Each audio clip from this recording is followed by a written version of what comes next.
মেহেন্দি লাগিয়ে তারপর 2.5 ঘন্টা থেকে 3 ঘন্টা, মানে মোটামুটি 2.75 ঘন্টার পর আমি স্নান করে এলাম।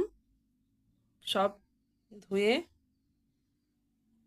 শুকিয়ে গেছিল, মেহেন্দিটা হার্ড হয়ে গেছিল। তারপর আমি ভালো করে জল দিয়ে, আজকে আর শ্যাম্পু করিনি, তো ভালো করে জল দিয়ে ধুয়ে স্নান করে এলাম।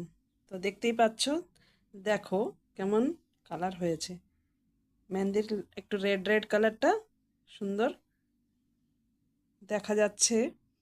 এই দেখো, সাদা ভাবটা নেই, সাদা চুলগুলোই লাল হয়েছে, আর বাকি তো কালোই, ওই জন্য কালোর উপরে ধরেনি, সাদার উপরেই ধরেছে। কিন্তু দেখো পুরো লাল হয়ে গেছে। এটা এই সাইডটা দেখো, এরকম পুরো মেহেন্দিটা আমার কালার হয়ে গেছে।